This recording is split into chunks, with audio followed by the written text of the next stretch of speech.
أعوذ بالله من الشيطان الرجيم.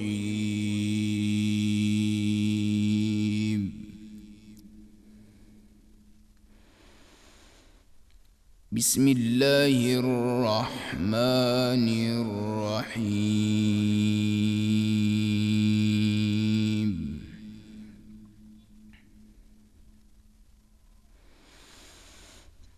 سبحان الذي أسرى بعبده ليلا من المسجد الحرام إلى المسجد الأقصى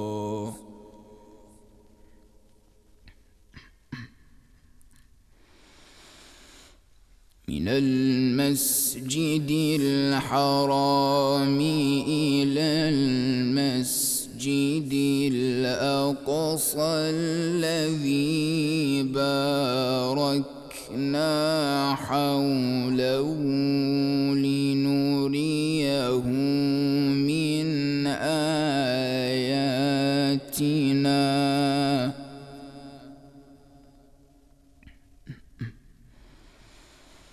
إنه هو السميع البصير.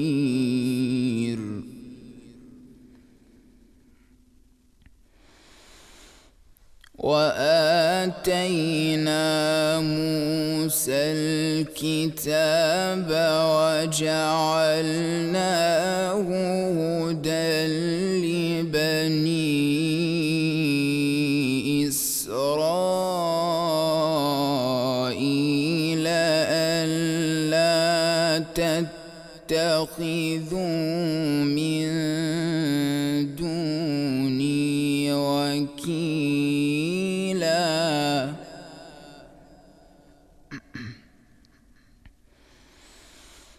ذرية من حملنا مع نوح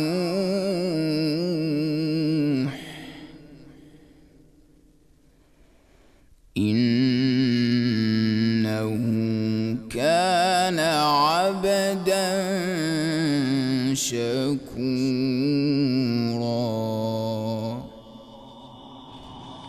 يا ليتنا كنا من الباكين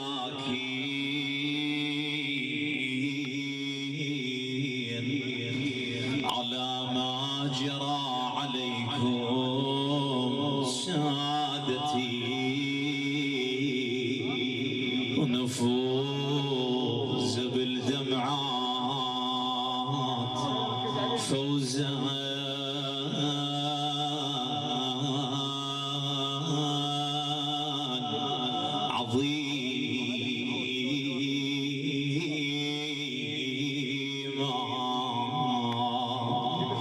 فوزا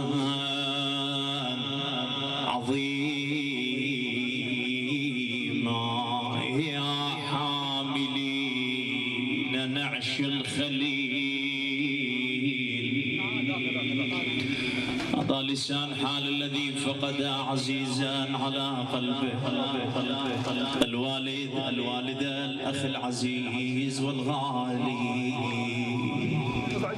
انظر لمن حمل النعش، انظر إلى المشيعين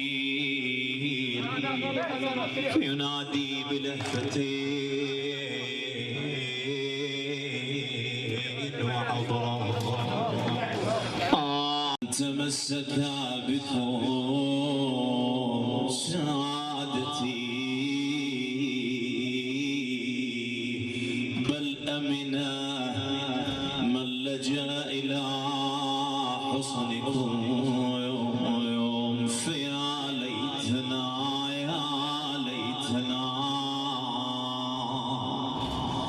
يا ليتنا كنا من الباكين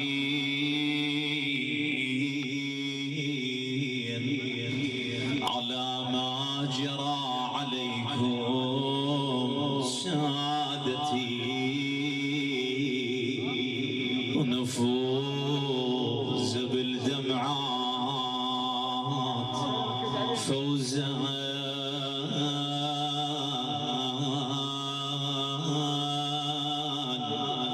عظيما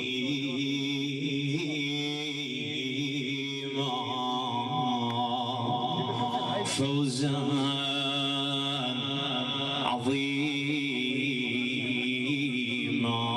يا حاملين نعش الخليل. هذا لسان حال الذي فقد عزيزا على قلبه، الوالد الوالدة الأخ العزيز والغالي. انظر لمن حمل النعش، انظر إلى المشيعين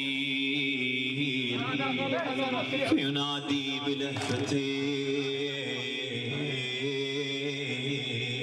وعطرات.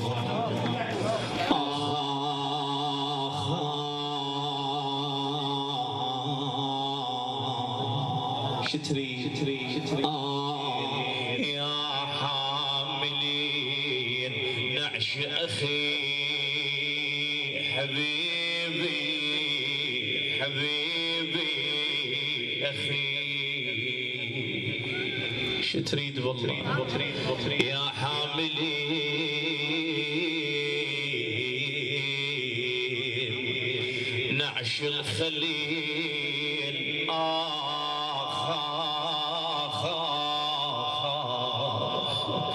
يا حاملين نعش أخي ويا حبيب.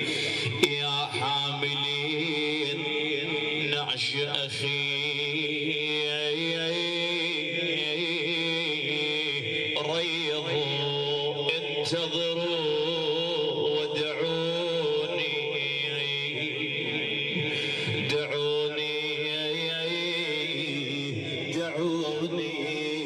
أودع لأحبابي.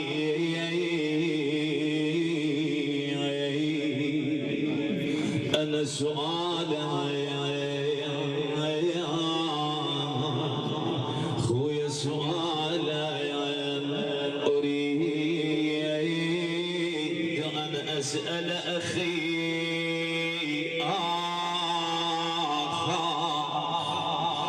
أنا سؤالي أريد أن أسأل أخي وأريد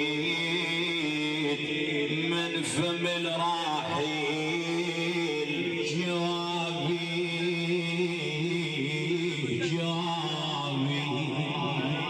شنو سؤالك يا من فقدت العزيز؟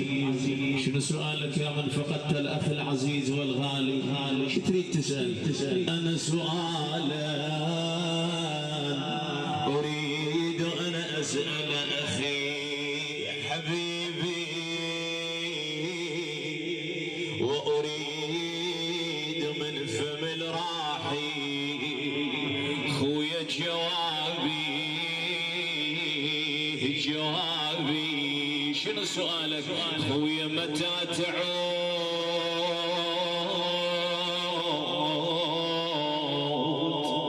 متى تعود من بعدي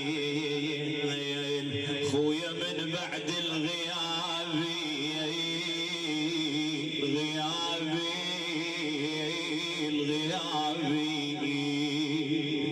خويا أتقبل أن أبقى بحمر العيون وسودي خويا وسودي ثيابي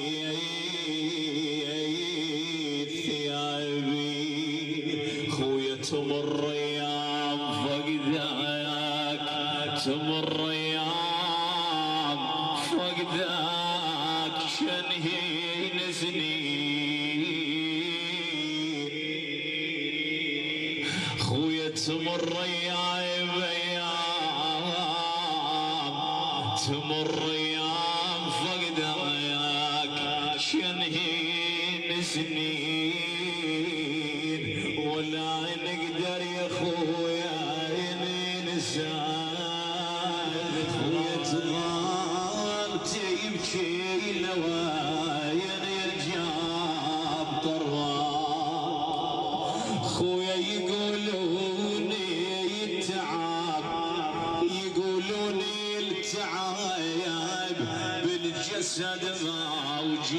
موجود أشمرني تعب من يوم فارقايا خويا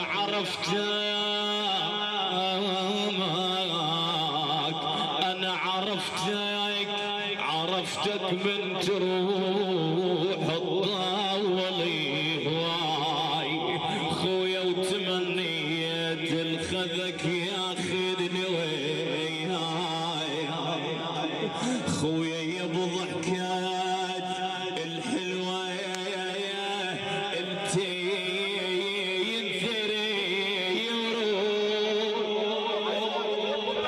خويا يا بضحكة الحلوة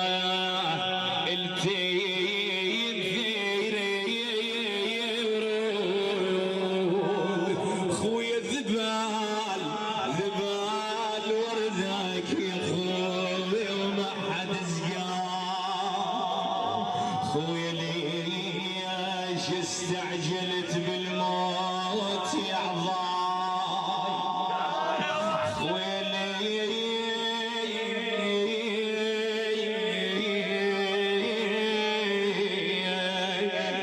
خويا ليش استعجلت بالموت يا عضاي خويا بعدنا بعاستك والموت ناداك خويا بعدنا خويا يا ابن امي يا ابن امي يا ابن امي خويا بعدنا بعازتك والموت ناداك خويا يلجمناك جبال من تمشي بالقاع خويا باقاك الزمان وين وداك خويا على الغالي ردونا مين يجي اللي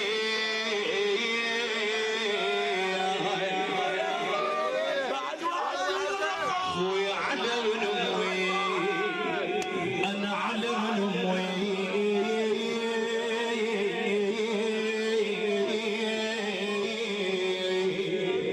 انا على ونموي خويا على ابن امي انا على ابن مرزه والنان مين يجي الليل واقول له خويا بعازتك في اليوم ردنا خويا 7 ايام لك مفارق البيت واولان انا اولان من جاب طرايا خويا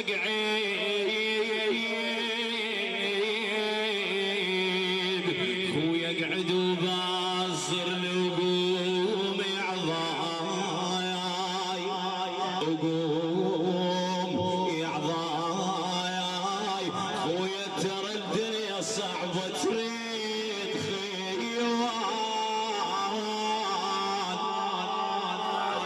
خويا ترى الدنيا صعبة تريد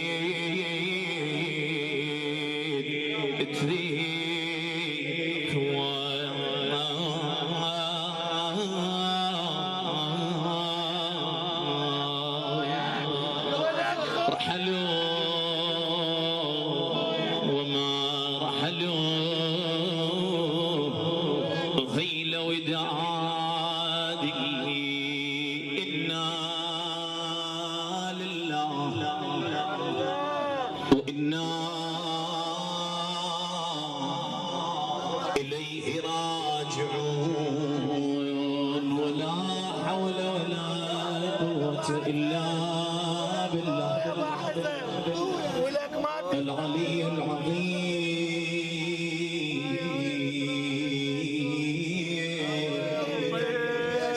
وسيعلم الذين ظلموا آل بيت المصطفى أي منقلب ينقلبون والعاقبة للمتقين. قال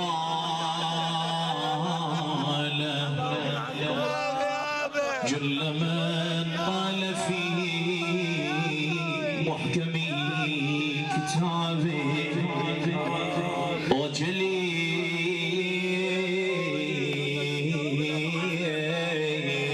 خطابه. بسم الله الرحمن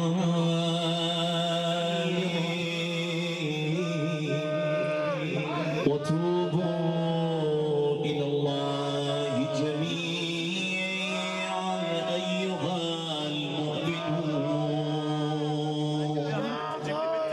لعلكم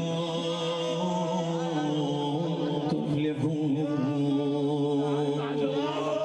صدق الله العلي العظيم وصدق رسوله الكريم، ونحن على ذلك من الشاكرين الشاهدين بأمر الله تعالى رب العالمين، رحمة ونورا وضياء لموتى الحاضرين والسامعين، لا سيما الشهداء الذين سقطوا دفاعا عن الوطن والدين، خدمة أبي عبد الله الحسين علماء الدين الماضين ممن مضى من جمعنا المبارك هذا، بالخصوص إلى من اجتمعنا لرحيله والمأسوف على شبابه، فلا بأس بذكر محمد وآل محمد ثلاثا وبأزكى الأصوات. ويلكم يا الوادم، واحد فينا نقص، واحد نقص من عندنا من نقوته، واحد فينا نقص يا الوادم. ويلكم صاحبي راح، بعد وين اروح صاحبي راح. الحمد لله كما يستحقه حمدا كثيرا، يا ابو عسوني، وسبحان الله بكرة وأصيلا. السلام على رسول الله الأكرم، والسلام على أمير المؤمنين، والسلام على الصديقة الكبرى فاطمة الزهراء سيدة نساء العالمين. السلام على الحسن الزكي المجتبى كريم آل بيت المصطفى، والسلام على صاحب الثورة الإنسانية والخالدة سيد الشهداء وأبي الإباء أبي عبد الله الحسين، والسلام على علي بن الحسين وعلى أولاد الحسين وعلى أصحاب الحسين. السلام على صاحب المواقف النبيلة والخالدة والميمونة أبي الفضل العباس بن أمير المؤمنين. السلام على صاحب هذا اليوم المعزى قطب عالم الإمكان، صاحب العصر والدهر والزمان، بقية الله في أرضه وحجته على عباده ورحمة من الله تعالى وبركاته. الإخوة الحاضرين والسامعين من السادة والمشايخ والوجهاء المعزين جميعا، أحييكم بتحية الإسلام والإكرام. السلام عليكم ورحمة الله تعالى وبركاته. أعظم الله تعالى أجورنا وأجوركم أولا بذكرى دخول الرواية الثانية على فقدنا أمنا فاطمة الزهراء صلوات الله تعالى عليها، وأحسن الله تعالى عزاءكم بفقيدكم، سائلين المولى عز وجل وبحرمة هذه الليالي والأيام الفاطمية الكريمة أن يجمع الله تعالى بيننا وبينه وبين الهداة الميامين من آل بني هاشم ببركته ومنه وببركة ذكر محمد وآل محمد. جئنا إلى هذه الوجوه الطيبة والمنيرة والمسامع الكريمة بعد تقديم التعزية إلى ذوي الفقيد بفقيدهم تم بكلمات لله تعالى فيها رضا ولنا ولكم أجر وثواب إن شاء الله تعالى. فنقول في زمن إمامنا وقائد حوزتنا أبو عبد الله الثاني جعفر بن محمد الصادق صلوات الله تعالى عليه، دخل سائل على الإمام والإمام في مسجده، قال: يا ابن رسول الله اسمع جيدا وانتبه جيدا، لأن هناك مشكلة كبيرة، ألا وهي جميعنا يقرأ القرآن وجميعنا يستمع لآيات الله المحكمات، ولكن البعض يمر على الآيات مرور الكرام وتمر عليه الآيات مرور السحاب، ما يتمعن بآيات الله ولا يدقق بآيات الله تبارك وتعالى. فدخل الرجل إلى الإمام صلوات الله عليه قال سيدي يا ابن الكرام اسمع جيدا وانتبه جيدا، ما هي إلا دقائق معدودة ونسألكم الدعاء. قال سيدي يا ابن رسول الله سمعنا وقرأنا آية في محكم كتاب الله الكريم يعني القرآن. الآية تقول بسم الله الرحمن الرحيم وتوبوا إلى الله جميعا أيها المؤمنون لعلكم تفلحون. قال الإمام نعم هذه الآية موجودة في سورة النور من الآية 30 لحد 31 تقول بسم الله الرحمن الرحيم وتوبوا إلى الله جميعا أيها المؤمنون لعلكم تفلحون. قال سيدي يا ابن رسول الله أنا ما جاي أسألك الآية بها سورة وش قد رقمها، لكن اللي حيرني هو عندما يقول الله، لأن أنت تدري كل منصة هسه منبر ولا منصة ولا أي مكان ينقسم إلى 3 أقسام: خطبة وخطيب ومخاطب. الخطبة اللي هي الموضوع، والخطيب صاحب الكلمة صاحب الموضوع، والمخاطب لازم يكون فرد إنسان أو فئة أو مجموعة معينة. فقال احنا طبيعي نعلم بأن الخطيب هو الله تبارك وتعالى والخطبة هي الآية القرآنية، لكن من المخاطب؟ الله جل وعلا يخاطب منه. وإحنا عادة نعرف إنه التوبة للإنسان العاصي، التوبة للإنسان اللي طالع من الجادة الإسلامية، نعرف التوبة للإنسان اللي بعيد عن الإيمان والإسلام والعقيدة والمبادئ الحقة. الله تبارك وتعالى هنا يخاطب من؟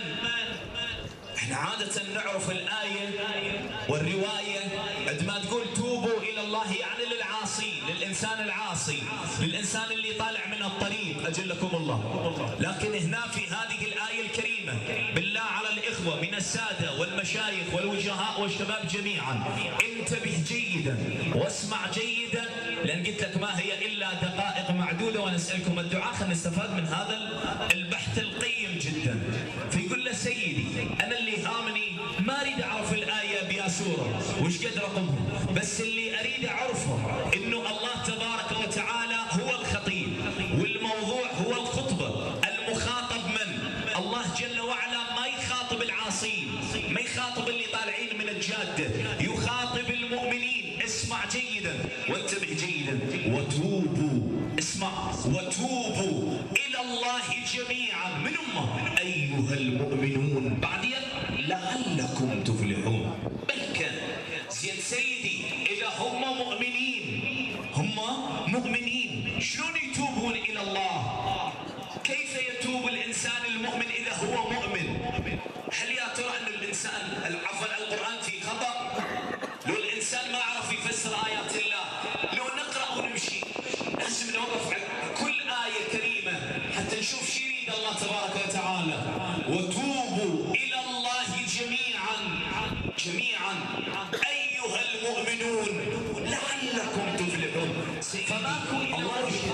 فهذه الآية بعبارة أخرى إنها إرشاد من الله تبارك وتعالى لهذا الإنسان.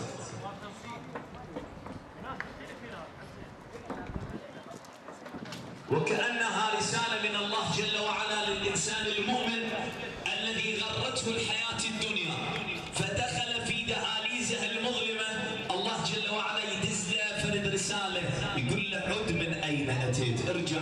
مثل هذا اللي طالع للنجف الأشرف بالليل وما يندل الطريق، فنص الطريق وظل ما يندل، حتما راح يلقى فرد إشارة فرد علامة تقول له ترى طريقك خطأ، لو تكمل وتروح بعيد عن الطريق الإسلامي، لو تفتر وترجع من حيث أتيت.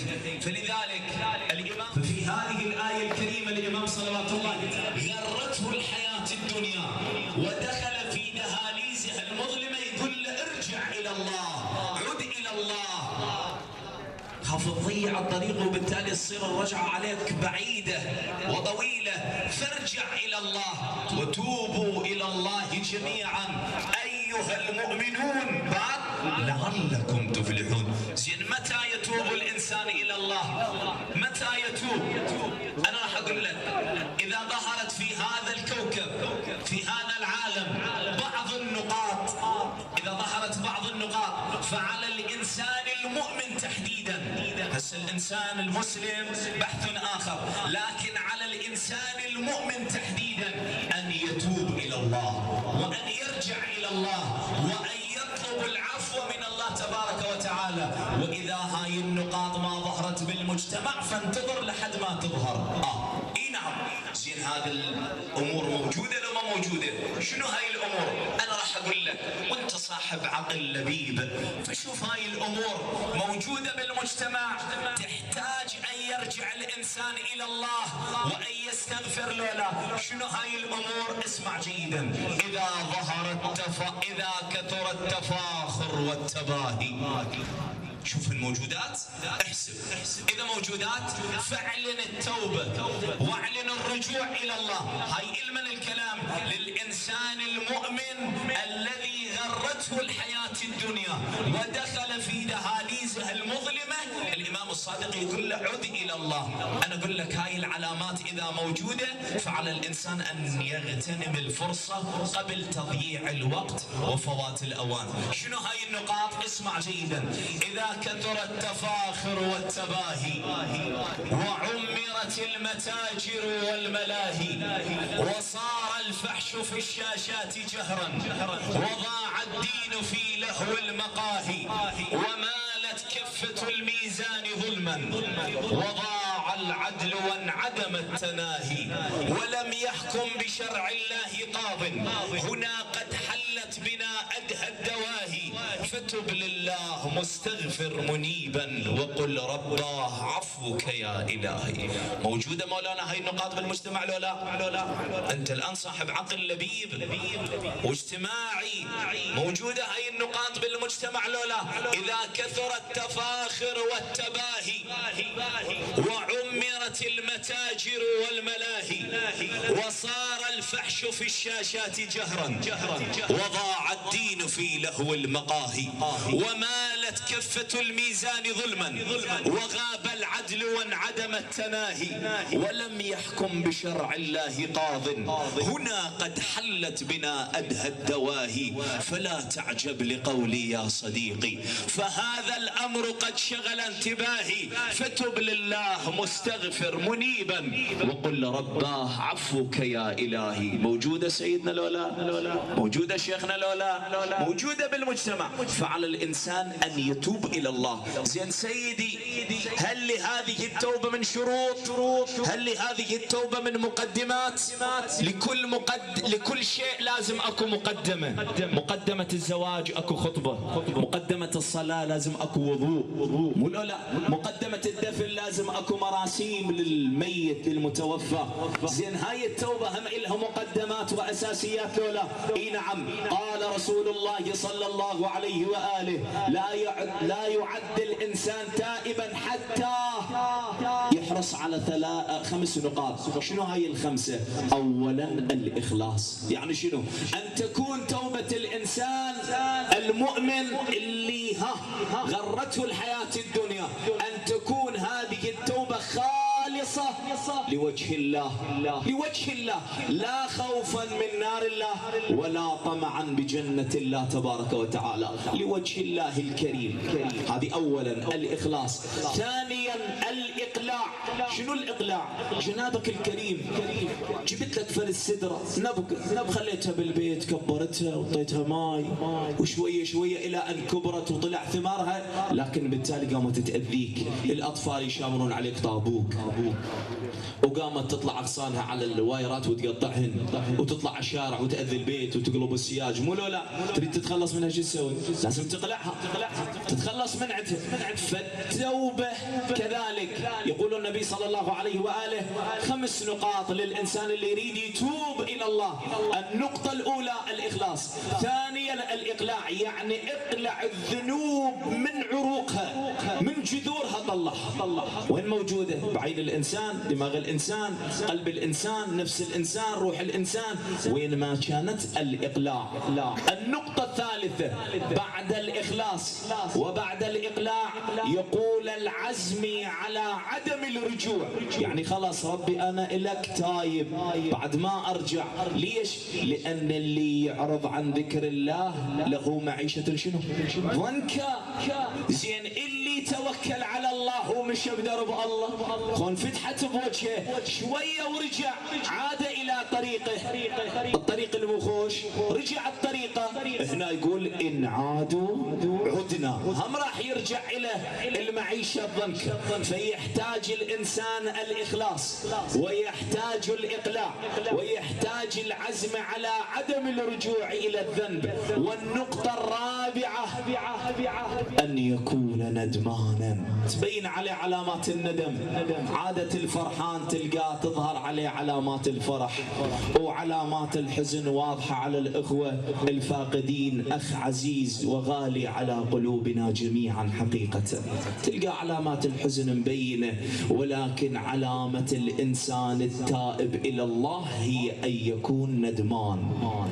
أنا سويت، أنا شوداني، أنا جابني، أنا حكاني، وهكذا يكون الإنسان ندمان. النقطة الخامسة والمهمة حقيقة يقول النبي صلى الله عليه وآله بعد الإخلاص والإقلاع وبعد والعزم على عدم الرجوع والندم، النقطة الخامسة أن تكون التوبة قبل لا يوصل الإنسان إلى حالة الغرغرة.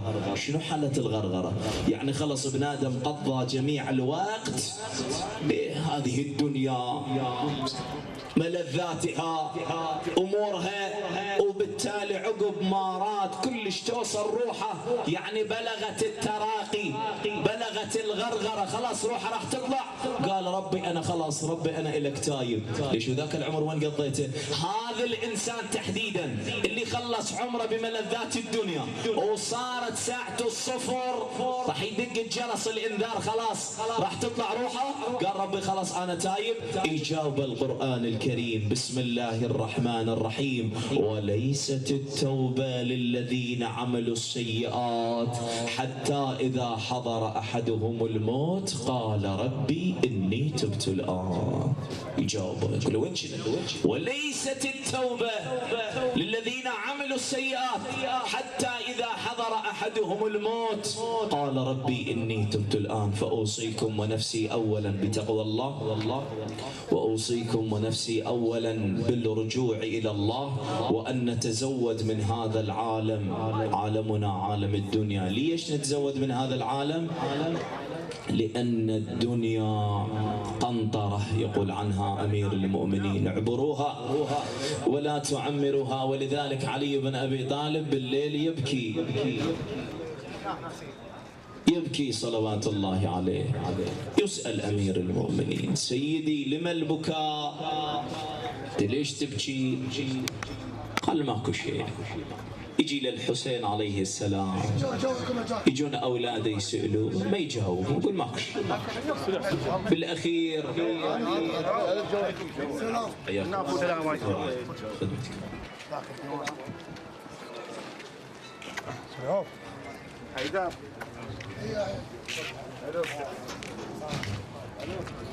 فيقولوا له سيدي لما البكاء؟ أنت ليش تبكي؟ فيجيب أمير المؤمنين أبكي من قلة الزاد وبعد الطريق وذل وقوفي بين يدي الله. شلون مواقف. بعدين يسأل سيدي يا أمير المؤمنين أكو شيء أصعب من الموت؟ قال بلى. شنو أصعب من الموت سيدي؟ قال فقدي الأحباء. تبين فقد الأحباب أصعب من الموت. فحق الإنسان أن يبكي إذا كان فاقد عزيزا على قلبه خصوصا عندما يجن الليل بعد ما تنام العيون وتهدأ الأصوات وتغلق الأبواب ويرحل كل خليل إلى خليله وكل حبيب إلى حبيبه يتذكرون الوالد يتذكرون الوالدة يتذكرون الأخ العزيز والغالي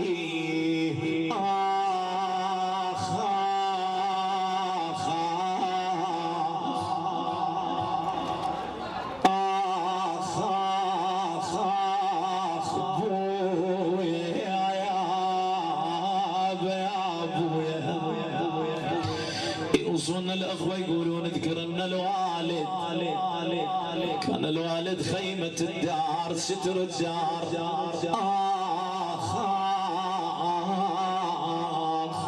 إذا ذكرنا الوالد نقرأ لأمير المؤمنين علي بن أبي طالب صلوات الله عليه أبويا أنا كلمة بويا كلمة من الأبو هيهات ننساها بويا كلمة عيدك مبارك شمحلاها بالله عليك تنسي هاي الكلمة من الأبو لولا تنسي هاي الكلمة من الأخ لولا لوش ما مرت السنين والأيام تستذكرها بويا كلمة خويا كلمة من الأبو كلمة من الأخو هيهات ننساها خويا كلمة عيدك مبارك شمحلاها خويا باكر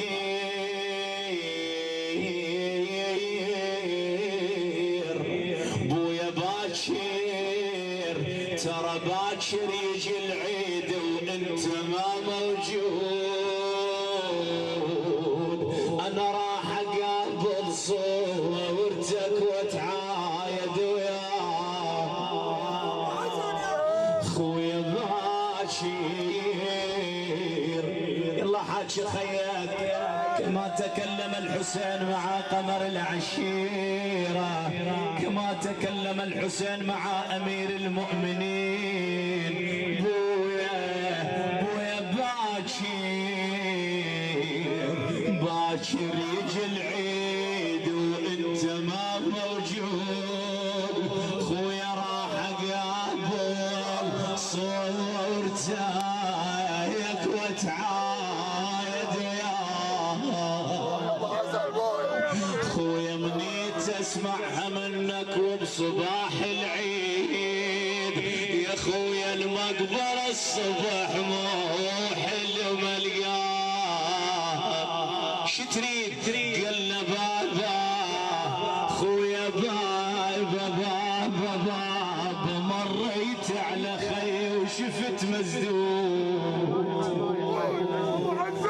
انا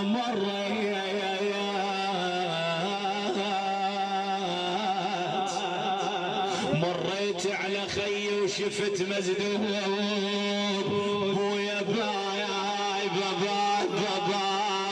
وقطعة من الحزن مدقوق فوق بابا خويا يا ابن خويا قطعة من الحزن مدقوق فوق بابا خويا نشق للولد لو قال يا عمي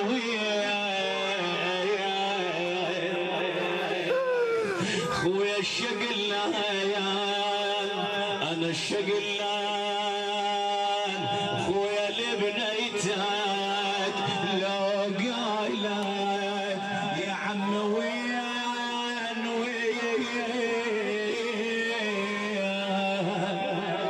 يا عم وين بابا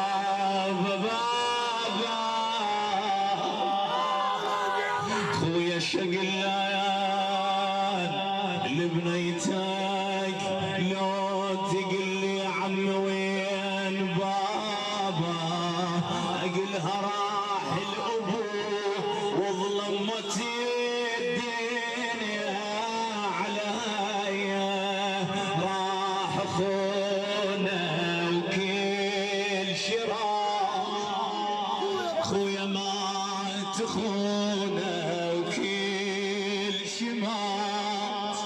وظلمتي بعيني الحياة، وظلمتي بعيني الحياة، بالأمس كانوا معي واليوم قد رحلوا، وخلفوا في سويد القلب نيرانا.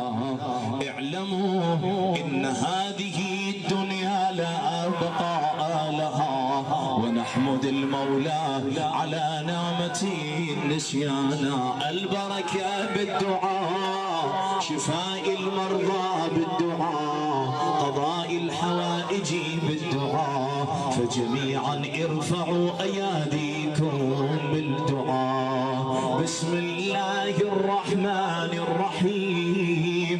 اللهم صل على أحمد خير المرسلين، وعلى الساقي على الحوض أمير المؤمنين.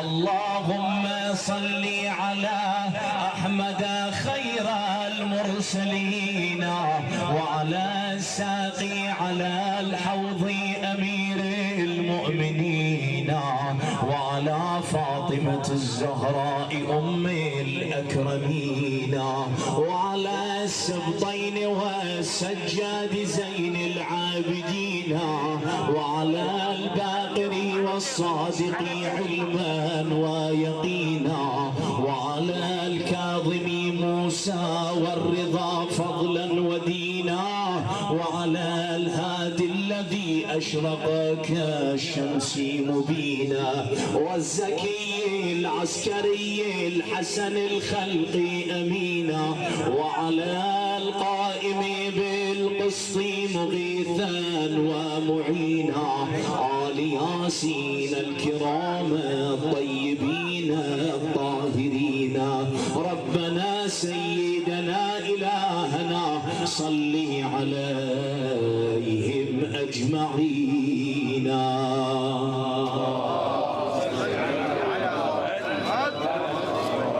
اللهم صل على فاطمة وأبيها وبعلها وبنيها والسر المستودع فيها، فرج عنا يا الله. الله يرحم حج محمود وحسن برحمته الواسعة يا الله. اللهم تقبل ما قرئناه وسمعناه، اجعله ذخرا لنا ينفعنا ويرفعنا مقاما عندك يا الله. إلى شرف النبي الأمين الأئمة الميامين، من مات على ولاية أمير المؤمنين، موت الحاضرين فردا فردا، السامعين المؤسسين العاملين الحارسين المبلغين عن هذا المأتم والساعين لإنجاحه، خدمة أبي عبد الله الحسين علماء الدين الماضين، ممن مضى من جمعنا المبارك هذا، بالخصوص إلى من اجتمعنا لرحيله والمأسوف على شبابه. بلغ اللهم عنا الجميع. فاتحة مع الصلوات.